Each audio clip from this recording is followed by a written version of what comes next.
Bonjour. J'ai le souvenir de deux séminaristes de Bernard qui sont aujourd'hui décédés qui disaient la même chose.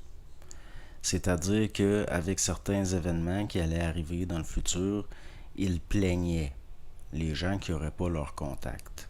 Parce que l'intégration par la souffrance expérimentale à travers la subjectivité d'un ego polarisé va engendrer beaucoup plus de souffrance et ça va être très retardateur et c'est beaucoup plus difficile d'être obligé comme ça de subir une conscientisation en temps réel de force à travers des événements difficiles. Et aussi, c'est pas toujours des dénouements heureux, c'est pas toujours très efficace. Donc, par rapport à les intelligences qui existent encore en potentiel dans l'individu, qui ne sont pas subjectivées par la mémoire psycho-affective expérimentale de la mémoire de l'individu, de toute la pollution qui fait que l'être humain est très subjectif, qu'il est réactif, et bien ça, ces forces-là restent au niveau d'état du mental qui sont pas totalement descendues dans la matière, comme si l'opacité, jusqu'à un certain point, l'ego peut être retardateur. Or, quand un individu acquiert une réelle volonté de devenir moins subjectif, de voir plus objectivement, par certains mécanismes de survie, il y a une volonté qui est quand même manifestée et peut y avoir un effet miroir avec ce qu'on pourrait appeler la contrepartie qui a le contrôle sur les éthers de son mental, là où réside son intelligence réelle, qui a beaucoup moins de capacité à se manifester en potentiel dans un ego psychologique alourdi par exemple par des mémoires expérimentales lourdes. Donc, j'ai décidé de prendre la parole puis de m'adresser à cette contrepartie-là chez l'auditeur. Donc, il faut pas prendre ça au niveau de la forme, il ne faut pas l'analyser nécessairement au niveau de l'intellect, parce que les effets recherchés sont liés à des choses qui auraient au-delà de la forme de ce que je vais dire, puis ça s'adresse aussi à une partie de vous qui n'est pas psychologique ni égoïque nécessairement, mais ça peut être un catalyseur puis engendrer certaines choses. Donc, par rapport à l'intelligence déchue, si j'emploie un langage ancien, je peux dire qu'on voit qu'au niveau d'une déchéance de l'intelligence ne peut que chuter à travers une hiérarchie émanant d'une source, et que donc l'intelligence, si on emploie un langage ancien, chute entre autres depuis le séraphique, puis le chérubinique, les trônes, les dominations, ainsi de suite, c'est-à-dire les lieux célestes.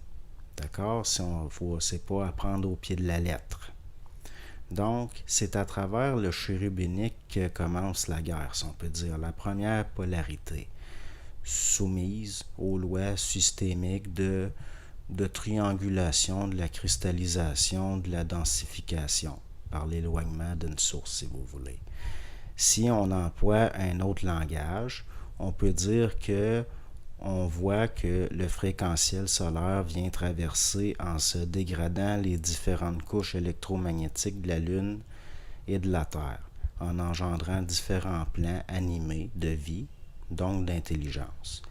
Mais l'être humain, qui n'a pas encore acquis l'intégration totale de sa propre multidimensionnalité à travers sa conscience intégrale, est loin de se douter qu'il est en contact environnemental avec différents plans à travers ses corps subtils. Il est encore plus loin de se douter que des intelligences qui lui sont supérieures en intelligence puissent lui être aussi inférieures en conscience. Depuis longtemps, il y a des forces parasitaires qui parasitent les éthers de la Terre en se servant de leur capacité à densifier ou dissoudre des formes pour subjuguer l'homme en le manipulant à travers les paliers de sa perception. La dégradation des fréquences émises en périphérie du Soleil dans le mouvement d'attraction vers les autres corps célestes, selon l'attraction vers la densité, font que le solaire se dégrade en différents paliers et se pollue aussi. L'homme inconscient reçoit l'intelligence de la lumière à travers la polarité psychologique des lois de l'inconscience dans son mental endormi. Il inverse la hiérarchie selon des lois réflectives de polarité et se fait dominer sur tous les plans à travers tous ses corps. Les différents corps célestes du système solaire local émettent des fréquences qui se reflètent dans les éthers de la Terre. L'humain est encore au milieu d'un jardin par sa multidimensionnalité, mais il n'en a pas encore recouvré la vue. L'homme n'a pas encore vu son âme, qui est la fiancée qui attend dans le jardin. Son fiancé, l'esprit. Mais la fiancée, c'est la promise, et l'homme verra son âme à travers sa conscience intégrale en juxtaposition avec l'esprit au cours du mariage de l'initiation solaire. Un enfant né de cette union, c'est un enfant nouveau, l'homme réel, celui qui voit à travers le mental dépolarisé d'un ego dépollué, celui qui sait. Les lois systémiques de cristallisation de la lumière qui pénètrent les épaisses ténèbres pour engendrer la matière, le temps, l'espace, sont encore réfléchies dans la polarité psychomagnétique de l'homme ancien selon des lois involutives. De l'intelligence non conscientisée mais énergivore tente de manipuler l'humain à travers la mécanicité de son âme endormie. Si l'expérimental initiatique souffrant passe à travers une conscience qui commence à devenir intégrale, elle peut faire perdre de la subjectivité à l'ego par la croissance nourrie d'une volonté réelle de voir. Mais les parasites sont attirés par les émanations fluettes de ses centres et de son corps vital et magnétique. Plus un individu intègre le réel par la vue spontanée de sa conscience intégrale, plus il émet un champ par la lumière de sa conscience et plus il devient indigeste pour les intelligences déchues qui lui sont inférieures en conscience. Quand les structures animiques endormies de l'individu sont vivifiées par l'esprit à travers son ego désopacifié, la conscience de l'homme brise le cocon et déchire les voiles de l'involution. Sa conscience réelle est encore embryonnaire, mais elle inverse les anciens processus involutifs qui n'étaient qu'un reflet inversé des lois de l'incarnation à travers la polarisation sous le contrôle d'intelligence déchue qu'il manipulait depuis les plans subtils pour maintenir son autorité sur le plan matériel. Ils veulent maintenir leur autorité sur le plan matériel et aussi les transferts d'énergie. Et ça, ils le font à travers la subjectivité pour instrumentaliser l'expérience du vivant incarné. L'homme ancien se spiritualisait dans la matière pour le bénéfice de forces qui alimentent des structures sur les plans subtils.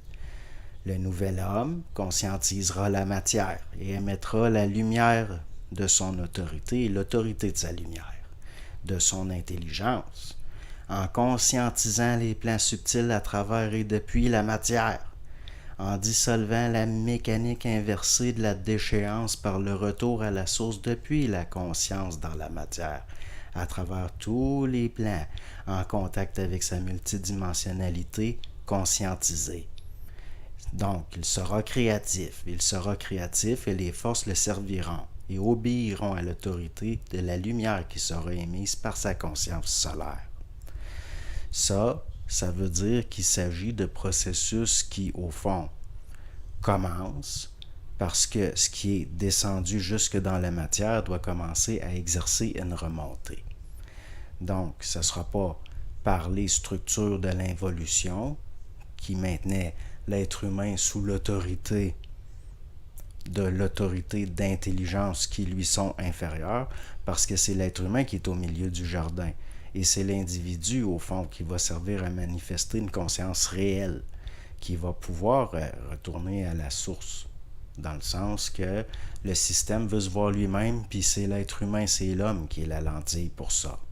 Donc, il est beaucoup plus supérieur en potentiel de conscience, une conscience réelle, que toutes les forces cosmiques qui l'ont précédé, qui sont, au fond, rien d'autre qu'un cocon nourricier qui ont été là au cours d'une gestation qui doit tirer à sa fin. Et c'est très important que l'intelligence, encore en potentiel dans l'être humain, les intelligences non égoïques, non psychologiques qui ont le contrôle sur les éthers du mental, doivent exercer un mouvement de miroir pour que l'individu qui manifeste la volonté de voir réellement, de se débarrasser de sa subjectivité à force de transmuter de la souffrance expérimentale en conscience, puisse justement bénéficier de plus en plus de ces nouvelles lois-là qui étaient en germe dans les anciennes.